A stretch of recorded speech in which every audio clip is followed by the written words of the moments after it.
Salut, salut, belle âme. Sois béni au nom de l'Éternel. Voilà, ce soir, belle âme, je voudrais juste te dire quelque chose. Tu sais, c'est le péché qui nous a toujours éloignés de Dieu. Parce qu'avant, Dieu a créé Adam et Ève et il les a placés au paradis, donc dans le jardin d'Éden.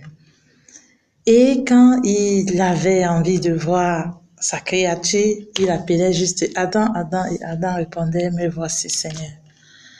Et on nous dit que dans ce jardin d'Éden, l'homme n'avait pas besoin de travailler dur, de trop s'efforcer, de se poumonner, de trop réfléchir. Non, non, non. Il avait presque tout à sa disposition. Tout ce qui lui était nécessaire, il avait ça. Jusqu'à la fin, il avait tout près de lui.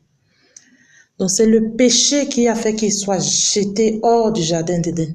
Exactement comme le péché a fait que Dieu nous a envoyés sur la terre. À cause du péché. Oui, oui, oui. Nous sommes là à cause du péché.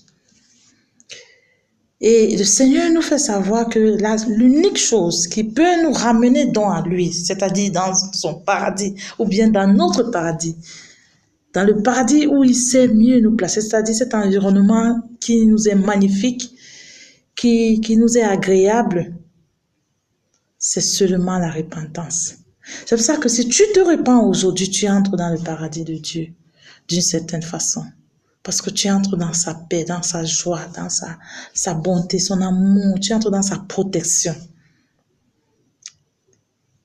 Belle âme, s'il te plaît, viens dans le paradis de Dieu. Ça existe, c'est réel. Je voudrais que tu saches quelque chose.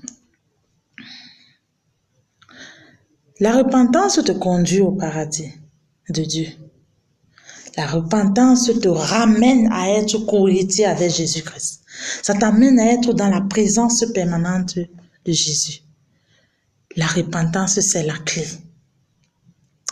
Parce que tu vois, Dieu ne nous a pas créés afin que nous décidions vraiment de tout. Non, c'est pas vrai. Il nous a créés pour que nous sachions que lui, il reste le maître et que nous restons la créature. C'est pour cette raison-là que quand tu n'obéis pas à Dieu, tu subis l'avertissement de Dieu. Quand on parle de l'avertissement, ce qui se passe, les inondations, les tremblements de terre, c'est la colère de Dieu. Ce sont les avertissements. Une façon de dire à ceux qui restent que regardez ce qui arrive aux autres, ça pourrait aussi vous arriver. Donc repentons-nous. Il est bon d'être dans l'amour de Dieu que d'être dans sa colère. Entre la grâce et la justice,